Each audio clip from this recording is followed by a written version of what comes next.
How do we win if I'm always winning? Right. I know all I do is win. No matter what. No matter what. It's essential. I win when we win. Go ahead, Dr. Sabrina. Yeah, right from the beginning, she had a vision. It was a daily elevation for essential living. That's that good intention. All you gotta do is listen. Creating magic during uncertainties be the mission. Dr. Sabrina Jackson, serving God must be a passion. Cause being a better person begins with daily practice. Love is the attitude, that's what we gotta do. Mental Health Mondays on Fox News in Detroit, that's Channel 2. Look us up, baby. Gon' do your research from Cass Tech to Eastern. Yeah, we been in it for a minute. We been winning for a minute. It's essential. How you living? For God. It's essential. How you living? In your mind. It's essential. How you living? For freedom. It's essential. How you living? With Sabrina. It's essential. It's essential. It's essential. It's essential. It's essential. It's essential. It's essential. It's essential. It's essential.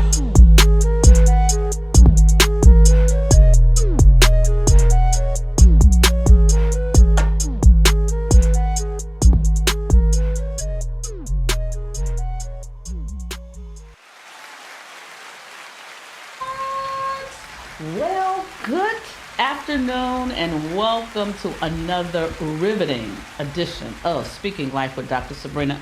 I am your host, Dr. Sabrina Jackson, the people expert, because I help people with people, even if that person is themselves, because I say all the time, we think it's somebody else with the problem, and it's really us standing in the need of some help. And so I do that, and I do that in a myriad of ways. I am a clinical therapist by trade with over 35 years experience postgraduate school. Wow, I'm old. I'm getting old. I am a life coach, a business coach, a speaker's coach. I am an author. I have a publishing company where I publish my works as well as the works of others. I created a model called Essential Colors, which help people understand how they're wired, but more importantly, how to deal with people who are wired differently. And then from that, I created Essential Love Styles, which is for couples.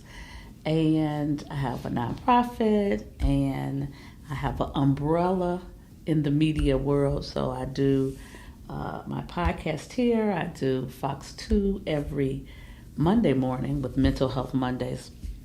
I've been doing that for we're going on 3 years, every Monday for 3 years. It's crazy. I've been in 14 movies now. Wow, 14. Couple of plays. And got some new stuff coming. So what's going on? Shantae, what we got? Okay, you can still go to the link for the Thrive Summit. The Thrive Summit was November the 14th and 15th. It was a 2-day event. It was all virtual. Amazing people from all over the world, and yours truly was one of the speakers on the 15th.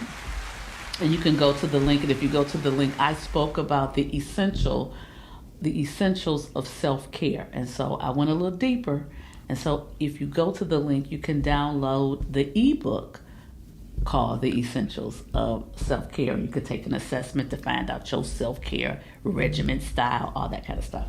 And then next, it's coming. We're in the midst of the 16-day of activism for gender-based violence. And so that is a global event that is put on by the UN. I am an ambassador to the UN, a peace ambassador to the UN. And so I do work with the Women's Committee there. And so on the last day of the 16 days, we'll have a virtual training, and I am one of the speakers on that day as well. So we really want to bring attention to violence that are against women and girls all over the world, and some tips, tools, and strategies on how to handle it if you're in it, how to handle it if you see it. And so if you see something, say something. That's the theme. If you see something, say something. Then on December the 14th, during the day, 4 to 8 p.m., oh my God, that's going to be a good day. The women of the Detroit Fire Department is having an event called Step Up to the Plate. It is a day to break, heal, and empower. And so I am their keynote speaker on that day. And one of the things we're going to do that day is that you come and you can talk about the things that you don't want to take over into 2025. We're going to write it on plates, and then we're going to break them plates. We're going to break them. We're going to take those negative things and reframe them and put them in a positive light as we move into the new year. And what else I got? Is that it? Mm-hmm. What? But I want y'all to know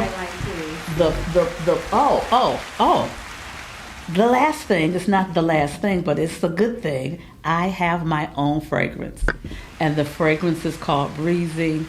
That is the bottle. If you're looking live, that is the bottle. It is absolutely stunning. The scent is absolutely amazing. I can't keep them. People are clamoring to get them. So I'm super excited about it. I just got off the phone early this morning. They're creating a box specifically, designing a box for so it's just, we're doing the thing. So I always say the title of this podcast is Speaking Life, because I believe what scripture says, that life and death lie in the power of your own tongue. And so I know amazing, phenomenal people. I am so blessed to know people that I know. I'm just in awe of the people that I know, that I get to talk to. And today is no different. Today I have, I could just say, the master in this space, the master of creative thinking, creative ideas, and then taking that thing from its inception in the mind and really walking it out and creating something that people can see. And so he does some interviews, but he's pretty meek and mild mannered. But I've known him for years. I've seen him on his grind. I see what he's doing. I'm extremely honored that he has taken out time from his extremely busy schedule to come out and hang out with me today. And so I have none other than Dennis L. Reed II, who is a writer, a producer, a director, and he has built an entertainment mecca. He has done things starting at doing books, then to turn the book to a play, from the plays to movies, from movies to episodic. So I can't wait to find out what he's doing next. Oh my God. And so I want to welcome none other than the man, the myth, the legend, Mr. Dennis Reed. Sheesh, I need you around me all the time. Like, you give great intros. Like, my mother used to do stuff like that. My father do that now though. My father like, this is my son. So Yes. that's a beautiful thing. I appreciate that. Oh, but you are doing the damn thing. You really are. I'm doing what God tells me to Well, do. that's the damn thing. I mean, if any of us really take our clues from the Almighty, you can't help but win. My whole theme song is All I Do Is Win. I've been winning for a minute. Because I know whose I am and I know who I take instruction from. And so because I heard when we were, before we started the show, you were sharing that you're not even from Detroit. No, I came here from New York when I was a kid. But I've been here all my life, so I'm a Detroiter. I claim Detroit all day, every day. So how old were you when you came? 10. Okay.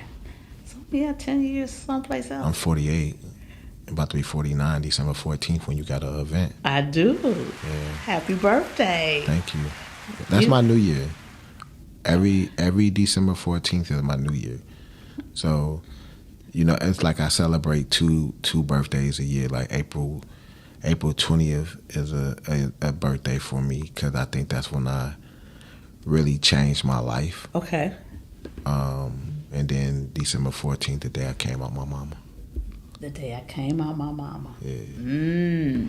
So you was first, what part of New York? The Bronx. The Bronx. Yeah. So do you go back? Do you visit? Do you have family there? My mother was Jamaican and Panamanian. Okay. So then my father, he American, but he came from Baltimore when he was a kid. Okay. So I have family a little bit everywhere. It's so funny because my cousin from London, I think she's on my live right now, but her son came and stayed with me over the summer. Okay. So I got cousins in London. You got a little bit, just a little bit of an accent. I have it when I'm really stressed. Okay, so are you stressed now? No, I'm good. I hear it. I'm good. Like I love doing interviews with people I like. I don't really like, because I know that it come from a good place. A lot of time people just want you on there and they don't really even know anything about you. Mm-hmm. I just think that's so disrespectful. Like if you have one job and your job is to make the person that you interview and feel like you know something about them, and if you're a podcaster and you don't do that, you just on a podcast just to say you got a podcast, or you're on TV just to say you're on TV and you're not giving your all, you shouldn't do it. Wow, he done dropped the mic already. I mean, if that's what you're doing, then that's not what you should be doing. Right. And I agree with you. So you came here, you grew up near here. Right across the street from where we are right now. Right across the street from where the podcast studio is. And so but you're in the area all the time. My studio not that far from here. Right. So my studio's on Greenfield. I know where you're Yeah. So, that's what DR2 is. DR2 is just, I can't even put it into words when I came over and you took me on a tour. And I haven't been back, and I know you've done a whole lot more since the last time I was there. But what gave you the idea to even do that? When you look at the people that are great, so like Tyler Perry, who everybody be like, well, his movies are not this or that, I think that he's amazing. Then when you look at just the things that he has done to try to make what we are doing a little bit easier, I'm like, yo, I need a studio. I need to be able to film when I want to film. It was really hard for us to get courtrooms and hospitals. And then when I did Street Legal, the first season, I just kept on saying, like, we about to be renting so much stuff. Why don't we just build our own? And now I'm about to get into more sitcoms and more series. So we need more of everything. I need a sitcom. Yeah, you do. I need a sitcom. You do. About a therapist. You need a sitcom about just who you are. I do. Because you're more than a therapist. I am more than a therapist. You're right. The therapist is the one thing for you. But like I just got done reading a book. I read a lot, but it was the one book from the guy from Michigan. He's a therapist, but he worked at the University of Michigan, and it was like Control of the Controllable. And it's funny because when I was reading it, I thought about you a little bit. Really? Mm-hmm, because just from our conversations that we have had, especially with how you were with your son, how you didn't allow him to say, okay, you short, so you can't do this. Or you don't have this in your life, so you're not going to be able to use that as an excuse. That is very powerful. Like, you have to be able to control so many things when you're trying to be great. And people that are great don't make excuses. Mm-mm. That's like the number one thing. You're not going to make an excuse when you're great. When you're a leader, you don't say, well, I didn't make it because the bus was late. Well, get the hell off the bus and start running Walking. Till you gotta go. You gotta get there. That's how great people think. Great people don't think like average people, and that's why great people can't be around average people. So great people can't be around most people. I mean, just to be real honest, because I remember when I started the clothing line, and I had a lady ask me, you're going to have to explain to me how a therapist has a clothing line. Because God said so. That. I would have been like, I didn't know I had to explain anything to you. I don't. Yeah. And so there are so many, you're right though, but there are so many facets to what makes me me. You know, of course, I'm a single mother, and of course, I did what I did to raise Marcel to be he's an amazing person. I tell him all the time, if he wasn't my son, he would be somebody I would want to know. Because I just like how he thinks. I likes the things that he does. It's funny because I look at the men that I allow in my kid's life. So it's like Coach Rickman and then AW Canada first, you know. And then, you know, even with Marcel, where he has helped with Cameron, you know, it's like you have to be very, very intentional of the men you allow in your kid's life. And that's where a lot of times we fell at, you know. And I had some dope men in my life. Like I had Coach Walls, I had Coach Carter, I had Mr. Kunis, you know. I had people that I knew poured into me and loved me. You know what I mean? And that's dope when you have that, and we all don't have that. That's why I think sports are so important. They are critically important. You know. And I didn't play sports. Right. So when I figured out that Marcel was that was his life and that was his world, I think he was about 7. He asked me to go to a tournament, a whole week, you know, a whole day-long tournament at Renaissance. And I remember saying, I can't just drop you off. You 7. What? Right. And so I had, you know, committed that I was going to stay the whole day with him because he's my child. When we walked through those doors, everybody knew him. And it was like, not just was sitting there going, oh my God, this is his world. Yeah. And so one of the coaches says, "Oh, Mom, we ain't got to worry about him. Just leave him somebody and get some food, blah blah blah." And I felt comfortable with the men who were coaching him that I left him out. Child, after that I ain't never spent a whole day in the gym because it's not my world like that. Well, he's your world, so Yes. it's different, and to be able to have the confidence to be able to leave your child with somebody is everything, you know. Yeah. Like, it's funny because when I think about my life, and I used to hear so many different things about different people, and I'd be like, yo, why do they do this? Like, it's one basketball player, he played at Persian, and I remember, and he wasn't one of the stars at Persian. He was not one of those guys. But he was like somebody that played. He was always around the team. And I remember he came to one of my bars one night. He was arguing with somebody. And I'm like, bro, you can't do that. You don't know who this guy is. I need you to be able to go home to your mother because you at my bar and something happened to you here. I got to explain this to your mother. And when he told me, I don't give a F about none of that, I realized the kind of man he was. You know what I mean? And that's not the kind of man I want to be around. That's not the kind of man I want my kid around, you know? And that's not the kind of person that I know that Persian coaches make. Because coaches always try to at least make men. Yes. If they love you. And that's what we need. We need more people that are trying to make men out of these boys. We need more people that's trying to make these young ladies understand that they're ladies. Oh my God. You know, but that's kind of why I like Tiffany Rose so much. Because if you ever just pay attention to her and to how she dressed, how she carry herself, how she is with her, and just to know her backstory, so you like, yo, her backstory is a trip, but it make her everything that she is. And then you just see how she dressed, you see how she carry herself, you see how she is with her sons.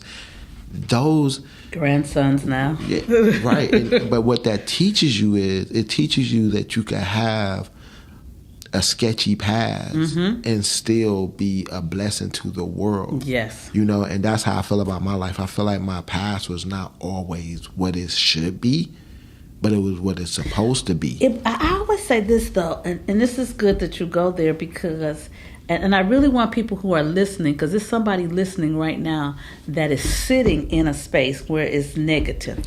They're sitting in a space where they feel lost or abused or neglected.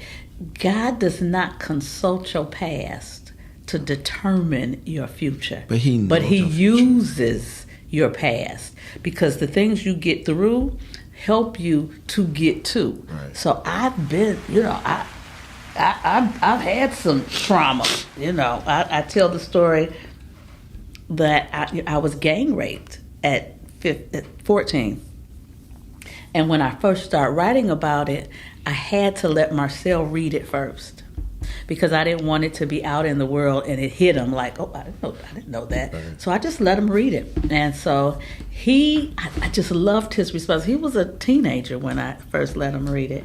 And he said, you have to put this out because you're going to help so many people in the world. And that also changed the way that he thought about women. Absolutely. So it's like, everything that we do, every single thing that we do come from our childhood. The way that we think, the way that we move, the way that we maneuver, it comes from our childhood. So like, giving a perfect example, I grew up right there on Asbury Park. My mother had 5 kids, right? So we have Kool-Aid. Now my cousin Sean, also, he was actually born in Jamaica, but our mothers moved here together. Mm-hmm. So Sean only had one sister named Kim, and it was my Uncle Ralph and my Aunt Vivian, then it was my mom and her 5 kids. Mm-hmm. When you would go to Sean's house and you would get some Kool-Aid at Sean's house, Sean would pour a half a cup of Kool-Aid. That's it. He only got what he wanted. But when you at my mom's house, my mom's name was Janet, you would pour a full cup of Kool-Aid because you didn't know if you was going to be able to get some more. Because it's going to be gone because there's some more people. When you look up and the picture going to be empty. It's 5 kids. I got to get it now. So that is the mentality of me and Sean. Like, don't get it messed up. Sean is dope, right? But if it's between if you're going to starve or eat, I'm going to kill to eat. Sean will probably do things a little differently because of how he's raised. Mm-hmm. So we have different mentalities. I wouldn't think, like, he went to Howard College, he went to Howard University, he went to Carnegie Mellon Business School, graduated really high up, dope. I didn't do none of that. So, but I'm right there with him, if not more. Everybody's path is different. Yeah. And one of the things that I say, and it's like an old nursery rhyme, row, row, row your own boat. Yeah, I like that. Yeah, you got to row your own boat, and I can't jump out of my boat to be all over in your boat. Right. I got to row my own boat. How I get to where I'm going is based on me. And of course I need people. I got to have a team, all of that. But I have to make sure that the things that God has put into me, that I am fulfilling, that I am doing that in the world. I did a live this morning. Oh. And the live that I said this morning is everything that happened to you is your fault. Okay. Period. It's start with you. Mm-hmm. If you fail, it's your fault. If you make it, it's your fault. God's going to give you the tools to do whatever you want to do. Like, I always tell people, and y'all about to be like, what the hell? I always say I'm God's favorite child, and I'm also the devil's favorite child. They're fighting for me. All the time. Right? And I have God on his shoulder, the devil on his shoulder, and they're both like, yo, so what you going to do today? How are you going to be today? What kind of man you going to be today? What kind of father you going to be today? What kind of son you going to be today? Brother, sister. Like, what are you going to be today?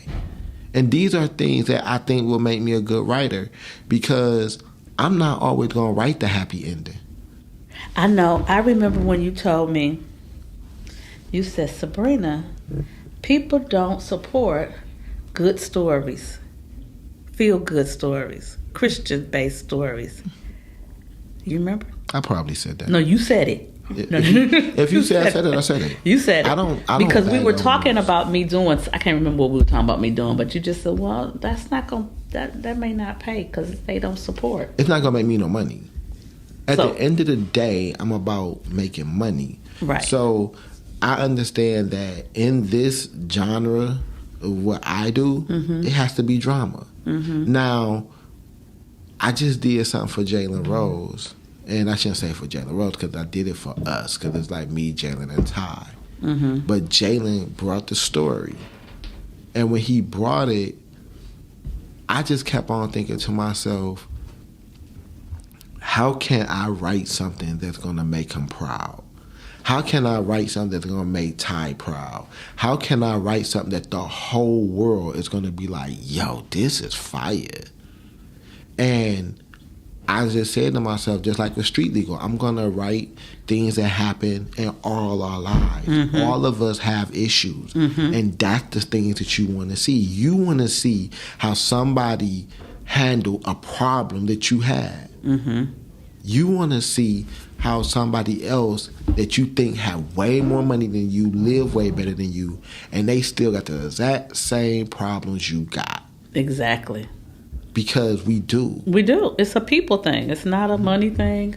You know, you look at, I was, a couple of years ago, there were several well-known people, you know, celebrities, that committed suicide. Suicide is a huge, huge issue. I know. It's just I tried that shit. I would never forget when I tried it.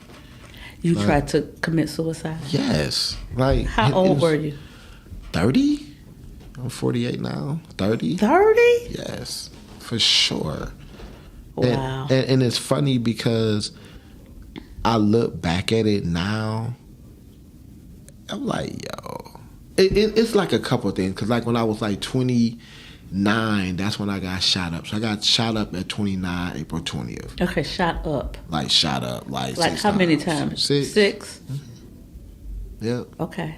And I didn't know that. Yeah. I didn't know that. A lot of people don't know. But a lot of people do.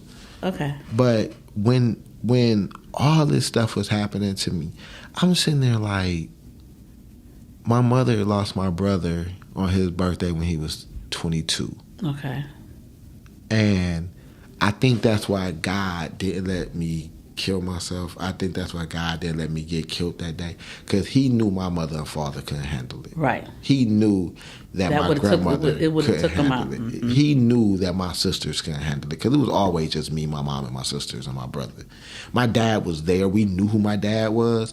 But I always said my dad is a way better grandfather than he was a father. Most parents, though, are better grandparents than they were parents. They just are. And now that he's upper age, mm-hmm. he's even becoming a good father. He's learning to listen. He's doing the things that he wished his father would have did for him. But his lack of fathering made me a better father. Mm-hmm. You know, and it, like with my son, like me and Cam have a relationship that I think it's going to be better once he turned 25. Justin, who's 25, I think it would be better when he turned 30 because he's going to get it. My daughter, who I raised but didn't raise because of everything that was going on in my life, me and her relationship is dope because I think with girls, they just want a father to say, yo, you my baby and I love you. They don't care about nothing else. They don't care if you rich. They don't care if you poor. They don't care if you fat, skinny.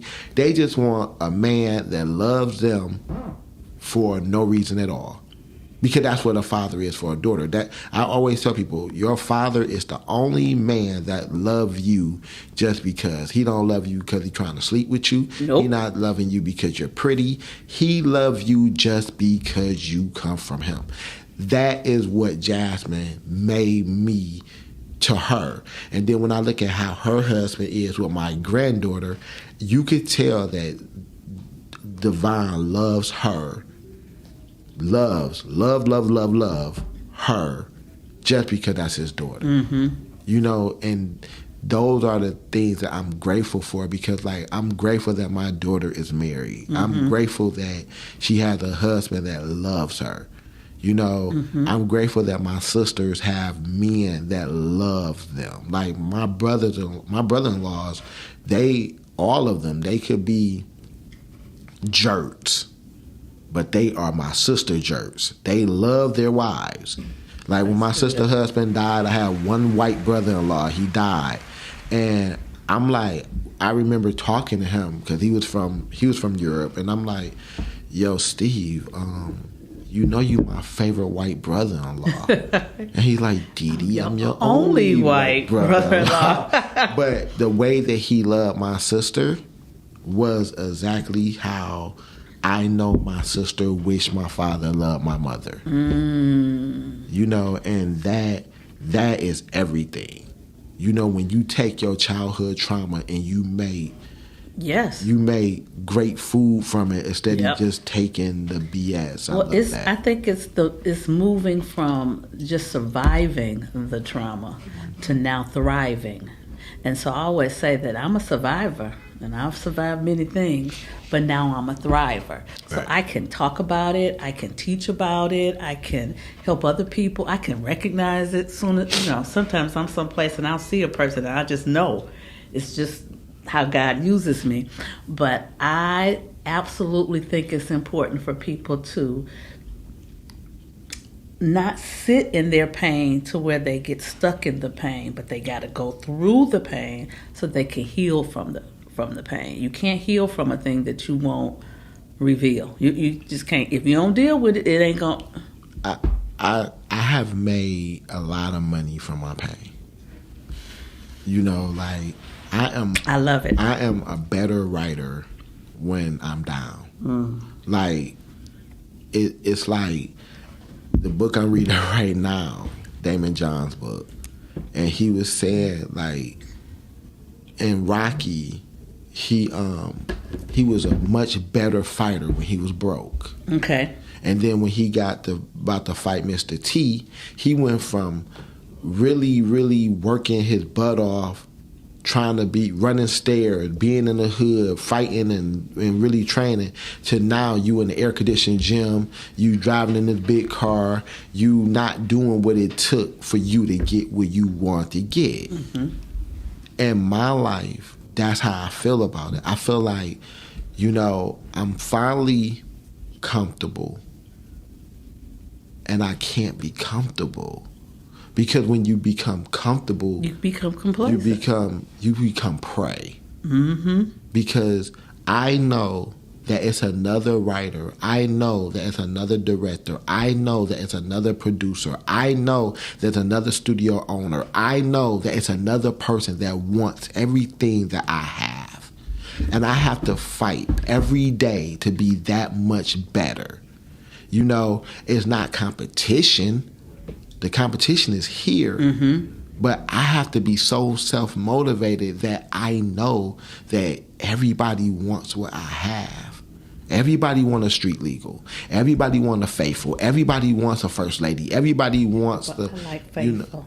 Everybody wants those. I have to bust my butt to do better. I have to write something better.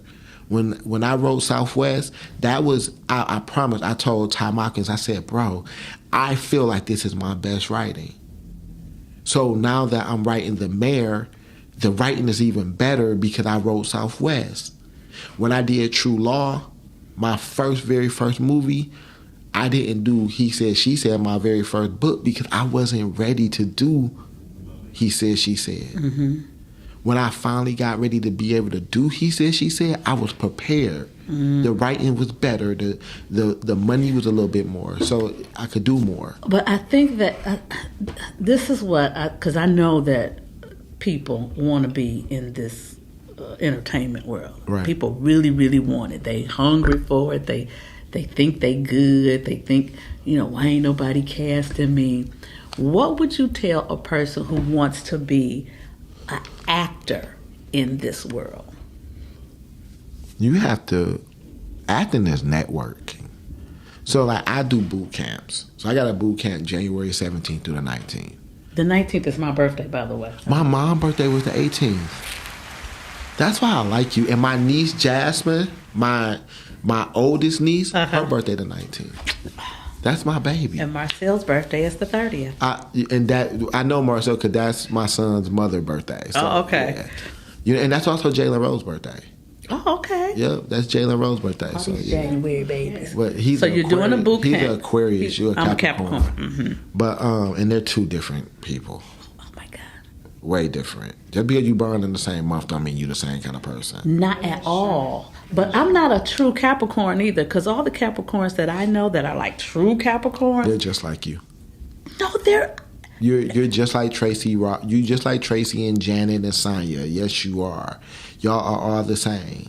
And so what's that? What you mean all the same? What? Like, first, y'all are loving. Yes, I'm Y'all, very loving. y'all are leaders. Y'all are leaders. Natural leader. But the one thing about y'all, I'm scared. no. So, like, we'll use Marcel for example.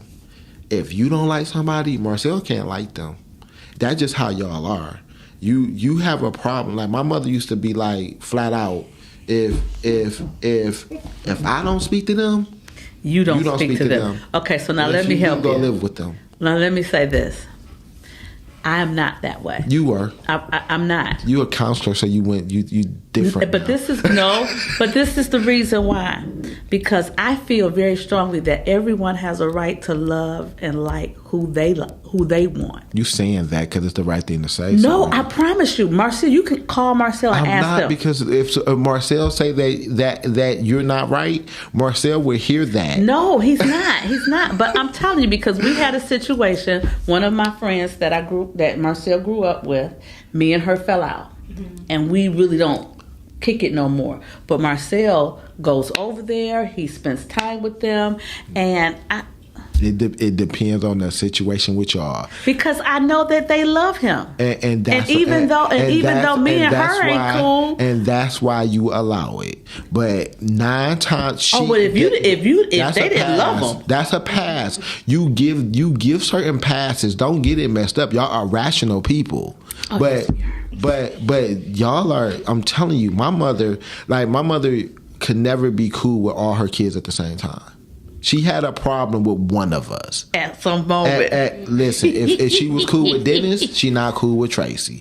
The only one of my kids that my mother could not stay mad at was my brother. And that's because he knew the right things to say. Like how Marcel would say to you, he'd show them teeth and be like, Ma, I love you. You know, listen. Marcel get in trouble all the time. I didn't say not get in trouble. I said stay mad at. It's a big difference between staying mad and getting in trouble. Like, once Marcel just look at you and be like, Ma, I love you. I'm sorry. You done. That's how it was with my brother. You know what I mean? Like with me and my mom, because I was so much like her. I was her oldest. Like, everything that came from me came from her. My attitude came from her. Like, I don't know if you ever met a Jamaican Panamanian person. They're crazy. Right?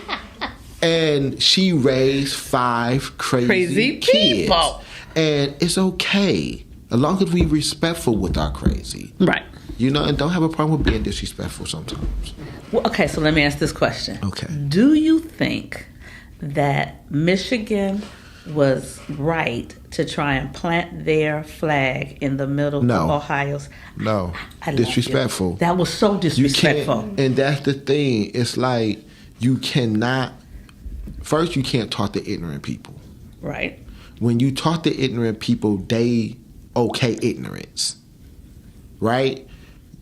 I said that's just like me coming in your house and pissing on your couch. Right. You're not going to do that. So I felt the same way. They was wrong. They was wrong. They was wrong. And the thing is, you know, everything. My mother used to say this. I'd be like, Ma, I was driving down the street and the cop pulled me over and gave me a ticket. But I was doing everything right. I stopped at the stop sign. My safety belt was on. I was doing the speed limit. She said, but your license was suspended. So you wasn't doing everything right. The first thing you did wrong was get in that car when your license was suspended. So everything that came after that is your fault. Right. That's how it was at Michigan. You know, like Michigan should be fined because guess what? And they should be fined more. They should be fined, right? And my thing be, it all started with that. Mm-hmm. It all started with that. So if that don't happen, none of that would have happened. And because I know when Marcel was playing, they were always at the end of the game, they would have to go and shake hands. That to me, like you said, sports teaches so many great skills that you need in life outside of sports. And I know in a lot of corporate places, they want people who play sports because they know they're going to bring a team mindset. They're going to know how to respect authority because they had a coach. It's so many things you learn from the sports world that I didn't get because I didn't play sports. But you also, if you play basketball or you play football, you live a lifetime in a close game. If you having a close game, you are going back and forth. You are letting somebody win one play and you winning the next play. Y'all are going through so much. Like, that's how I feel about being a writer. Being a writer, I am freaking emotionally drained after I get done writing. Like, when I got done writing Faithful, the movie that you like. I love Faithful, by the way. Let me tell you. If you haven't seen it, go on Tubi, look up Faith. Just go on Tubi and put in Dennis Reed, and all his stuff will come up. Because how many? 43. Look, you see how you said it? 43. 40 fucking 3. Okay. Yeah. And 43. It's like with me, every time I write something, I am messed up for a day or two. I was 30 characters. I was a mom that just lost her son. I was a girl that just got raped. Like, I'm all these freaking characters. You know, so people don't get, like, this is hard. Like, a therapist need a therapist. Absolutely. Because y'all go through so much, listening to so many people's problems. It's like, what do we do? It's like, people don't get, like, now I'm learning boundaries. Because people walk up to me. That's such a good self-care thing. People walk up to me now, and they don't say, I like your movies. They don't say, how you doing? They be like, what up, D, you good? And now I'm searching my mind, do I know you? Right. So I'm trying not to be an arrogant jerk, but I'm like, damn, he like, what up, D, you good? This must be somebody I went to middle school with, high school with, or I worked with, or worked with me, something. But that's what happens when more people know you than you know them. Mm-hmm. That's just, you just have to learn, because I've learned, especially by being a female, that I can't be out in these streets by myself. Because folk, men walk up on you and, oh my God. I had a guy, he was about 6'5", white, running across a parking lot yelling my name. Oh my God, I can't believe I'm seeing you in person. He's just full speed coming my way, and I'm looking like, what do I do? What do I do? But that's the positive, though, because, honestly, the things that I have been through in the last month or 2 months, and I'm learning, like, this is why, like, that Diddy stuff, the Jay-Z stuff, all that stuff, people have to remember that people got families. Mm-hmm. People also got to remember that thing that they call social media, that thing that they call media, mm-hmm. you don't know the truth behind really anything if you not there. Exactly. We only know what people tell us. So now I'm at the point in my life that, like, you Dame Dash, for example. Everybody thinks that this guy is like this loud, crazy, obnoxious person. We have to start saying what made him go there. Because a person not just gonna be loud and obnoxious to you if you didn't do anything to them. Mm-hmm. These are things that people gotta understand. It's like we have to understand that everything that happened is for a reason. So what was the reason? Like, we talking about Puffy. Like, okay, I don't care if he sleep with me and the women. None of my business. Right. I don't care if he have 10,000 baby oils. None of my business. Here's the thing, right? What he did to that girl, that's what we saw. We know he's wrong for that. We know he wrong for that. Now, was he wrong for having parties and they was having drugs and they was having sex? I'm not saying he wrong for that. Why? Because at the end of the day, we all had parties. We all have. If you had a Christmas party and at your Christmas party y'all was drinking, y'all have sex, or you had sex, or somebody after, not you but somebody. It's something, but I'm just saying, Clutching my pearls. if a guy took a girl home after my party, after your party, that they met at my party, they met at your party and they was drinking, go and get it in. They don't have to be drinking, because you do realize that people can get freaky and don't have drink. But the only reason why I'm saying the drinking part is because now it's alcohol, right? So here's the thing: was that a bar? No, it was at your house. Was you illegally giving alcohol? No. You let them have drink. They 21. Right. We have to stop being so doggone judgmental. We don't know what happens in this world. That's why I say this is one of my favorite lines. I say people need my prayer much more than they need my opinion. Yes. So I just yes. I believe it. So when people come at me with stuff, I say, can we stop and pray? Because they're going to need my prayer way more than they need my opinion. Because at the end of the day, who cares about my opinion? It's only one person that could put me in hell. One. It's only one. And there's only one person that could let me go in heaven. And at the end of the day, everybody in this mud, everybody on this earth has sinned. Oh my God. I say it all the time. I say it on TV. I don't get it right every time. No. I don't get it right every time. Like I've messed up.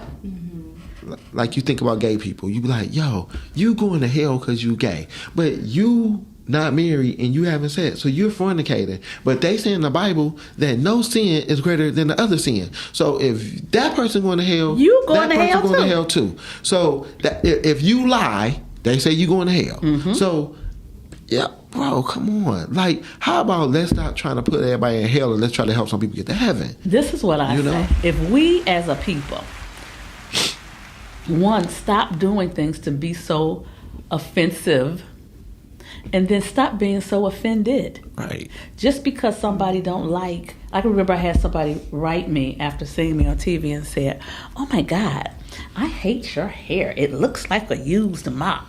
Okay. And I went, oh. But I just stopped and said, thank you so much. We know you watching. Thank you. Right. Thank you so much. And I explained, I said, my hair, in the African American community, when my hair grows out the follicle, it grows in a tight curl. In our community, we call that nappy. I said, I'm so happy to be nappy. Yes. However, I understand that some people might not like it. They may think it's ugly. Some people may think it's downright grotesque. But again, it's mine. I'm never changing my hair because somebody don't like it. Yeah. Because I love it. Okay. I think at the end of the day, what people just gonna have to understand is only one person that put me in heaven. Yep. Like I got a phone call about a week ago about something. I'm like, bro, you calling me about that, but you not calling me to say, what up, how you doing? You got my number. Most people don't even got my number. So what you just did, you called about gossip. So now you can't even call me no more because now you erased and blocked. Because that's the thing. You're not going to bring me no drama. I cannot do the negativity. No. I cannot. No. I cannot, because with what I do for a living, I'm getting people's real life. I mean, just last week, the amount of people that have lost people. Mm-hmm. Just last week, I have a really good friend who lost 13-year-old daughter. That takes your breath away. Do you realize, though, that somebody put on Instagram, and I thought this was, and ever who did it, I don't know who it was, but I think that you're dope. He put on Instagram, he said, tell the people that you love this Thanksgiving that you love them, because they may not be here next Thanksgiving. Yep. And no matter how old they are. No, it could be somebody young, because my brother died at 22. My mom died, and it's so funny because when I think about trauma, I don't even know what year my mother died. I know my mother been dead for probably 6 or 7 years. I know what day. I know it was February 9th. That's what I do know. Mm-hmm. I remember where I was. I was speaking at a school, and when my sister called me like, yo, mom is, I think she about to die. It's really bad. Make it to the hospital. We knew my mom had lung cancer spread to her brain. We knew all of this. Mm-hmm. And that's why I just remember what my mom used to tell me. My mother used to be like, look, man, everybody's gonna die. It's how you handle it. After my mother died, I went right back to work. that same day. I did the same thing when my dad died. People like, what the hell? You go back to work? I'm like, look, my mother raised me a little bit differently than y'all. You know what I mean? I don't grieve like y'all. I don't do a lot of things like y'all because who I am, I'm going to be a billionaire. I'm going to be the person that my family will look back 20, 30, 100 years from now and know that I made sure that they were good. That's what's going to happen, right? I know that's what's going to happen. I don't have time to wallow in your bullshit. I don't have time to think about who like me and who don't. I don't have time to think about who's going to bring me their movies and who not. I don't have time to worry about your problems because guess what? I have 50 people that work with me that I have to worry about their problems and mine. Christmas is coming. Everybody got to get paid. Everybody got to get paid. Those are my issues. I love when Jay-Z say everybody want to be the boss until it's time to pay the cost, to pay for them offices. That's a real statement. You know, of course. When your bills are more than what people make a year in 1 month, you have to understand that you have to worry about the right stuff. And your drama is not my right stuff. You know, and that's where my life is right now. Like, they say, if you're not ready to be lied on, talked about, called names, made everything up under the Son of God, other than the Son of God, you're not ready to be famous. So you want to be an actor. You want to be a writer. You want the hottest movies out. That's what you want. Understand that you're going to have people in those rooms saying that your movie is trash. Understand that you're going to have people that say that your acting is trash. Understand that you're going to have people that say they don't like you. You cannot comment on everybody that don't like you. Like Dr. Dre said better. I heard what you said. I'm just too busy to reply to it. You said one of the people that, you know, we talk about Tyler Perry and how Tyler Perry is just, he's a beast. But one of the things that he did when he opened his studio and he named one of the studios after Spike Lee. People were tripping because it was like, Spike Lee used to say all this stuff about you. He says, I don't care about that at all. He says, I understand that I wouldn't be who I am if he hadn't done what he did. To me, he gets it. Most people don't get it. But that's why I say about Tyler Perry. Like, I look at him, like, in Detroit, we had Al Nuke, we had other people that did movies here. Me and Moolah, we were two people that his company and my company, I felt said we gonna take it to another level. I always say me and him, and don't get it messed up. It's Darren Brown's, it's Beezy's, it's what's my brother's name? Dewan Ford's, it's Lee Master Spratlin's, and China the Boss, who's my sister. It's all these people. But I just know when it all came down to it, it was me and dude like, yo, how can we make this thing go crazy? I look at me as like a Berry Gordy for Detroit. I look at me as somebody that's saying, okay, not only am I helping myself, I'm helping a lot of other people. Mm-hmm. And the thing is, there are always going to be people that talk. Tyler Perry showed me that. He showed me like everybody like, oh, he's gay, he's this, he's that, he's this, and this, so this, what? And this. And my thing is, what has he did wrong to you? Exactly. Like, what he do with his life, what has he done wrong to you other than employ a lot of people? And pay people more than they've been paid any place else. But that's major. See, even with that, to me, like that, I'm not minimizing what he does. Mm-hmm. We've been so underpaid for so long, though. Right. You know, like I know that the money that they give him is a fraction of what they give some other people. Right. It's a fraction. I know for a fact what Dennis Reed has done for Tubi. I know what Tubi has done for me. I'm appreciative. I know what Amazon Prime has done for me. I'm appreciative. But I know that my movies make more than a lot of other people's movies. And I know I'm not getting what they get. Mm-hmm. But you know what I have to do though? I don't cry about it. I say, yo, that means I got to do more. Mm-hmm. I heard, what's his name? I see his name in my face. The one who did the Power Network, George Fraser. You familiar with George Fraser? Power Network. I thought that was. The Power Network is a conference. Oh, okay. No. Okay, so George Fraser is black. He's in his late 70s, maybe 80s, but he's a beast when it comes to talking about business and networking and things. And I just heard him last night say that excellence for black people is our baseline. We have to be excellent, and so when we come together, we should be moving to be exceptional. And he says most people don't even get the baseline right.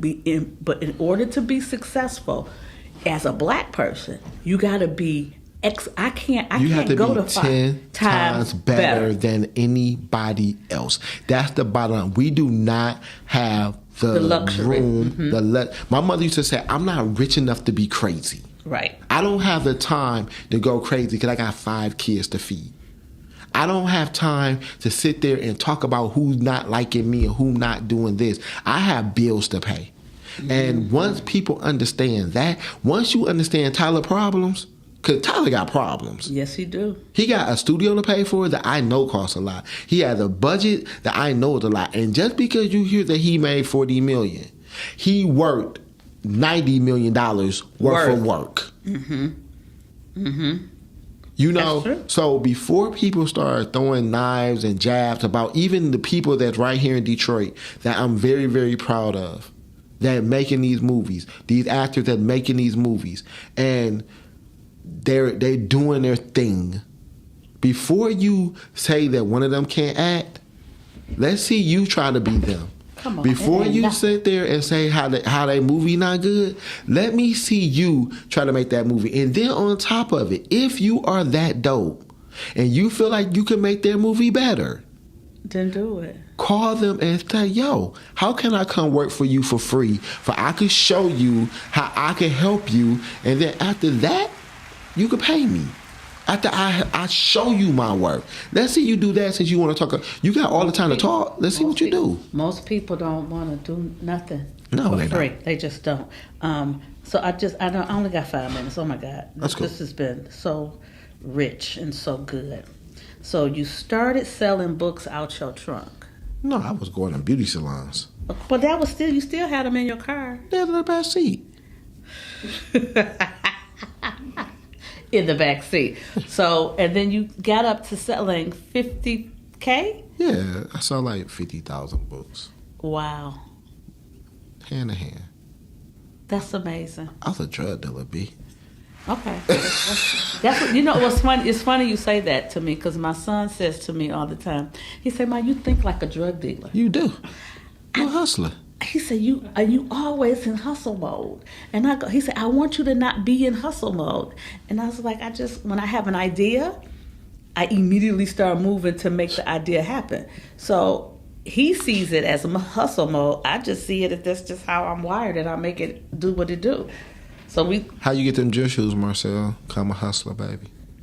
Hello, but actually, I didn't have to buy gym shoes after he was. Yeah, because they paid for them. Oh my God, it was the family was good. Right. Was good to us. It was good for him. It was good for him, and so now he's giving back, and that's wonderful. What do you have coming next? So my birthday, I'm having Fatal Affair at the Bel Air Movie Theater. I'm having my birthday party at Comfort Zone that same night, December 14th. So y'all need to be buying tickets to come to Fatal Affair. And then I got the boot camp January 17th to the 19th. That's going to be amazing. It ends on your birthday. I can't come, so I can't come. Because on my birthday, I can't be in no boot camp. No. I'm having an event that day. But you have an event, but the boot camp is going to be amazing. I could do the 17th and the 18th. Yeah, but you will want it all. It's like one of them kind of things that you will want it all. When you come to the boot camp, it's teaching you. It's an acting class, but it's a business class. and I give you all of that. That's what I do when I do my speaking stuff, because people, they want to learn how to speak, but there's a business to speaking. It is. And so if you don't know the 7 levels of the speaking industry, you don't know what level you're at, you don't know, you need to know all of that. And so most people who are out here doing all these speakers, coaching, they ain't giving them none of that. Yeah, speaking is a whole art. It is. You know, and a lot of people are not good at it. True. And you gotta, I remember reading the Steve Jobs book, and I laughed because he cussed so much. Mm-hmm. And they love it. They love it. But guess who can't do that? We can't. No. I don't. Because you know why? We got to be 10 times better. We got to be 10 times better. You know, and if you really, and I think if you ever look at Scandal and you look at when Olivia Pope father had that conversation with her, I think that everybody need to just hear that one monologue. You do not have the luxury of being second rate. You just don't. We don't. Well, I want to thank the man, the myth, the legend, my brother, Dennis Reed, for hanging out with me. And if you ain't getting no gems today, baby, your head was in the sand. So where can people find you if they want to? On Instagram, Dennis Reed with 2 eyes, www.dr2productions.com. I'm there. I'm everywhere. He's Googleable. Yeah, you can Google Google me. You can Google him. Yeah. I want you all to know what I say every single week is that life and death lie in the power of your own tongue. And so ask yourself, what are you saying to yourself, about your situation? I want you to spend this week saying something positive, something kind, something loving, something encouraging, something uplifting about you. I'll see you next week. How do we win if I'm always winning? Right. I know all I do is win. No matter what. No matter what. It's essential. I win when we win. Go ahead, Dr. Sabrina. Yeah, right from the beginning, she had a vision. It was a daily elevation for essential living. That's that good intention. All you gotta do is listen. Creating magic during uncertainties be the mission. Dr. Sabrina Jackson, serving God must be a passion. Cause being a better person begins with daily practice. Love is the attitude, that's what we gotta do. Mental Health Mondays on Fox News in Detroit, that's Channel 2. Look us up, baby. Gon' do your research from Castech to Eastern. Yeah, we've been in it for a minute.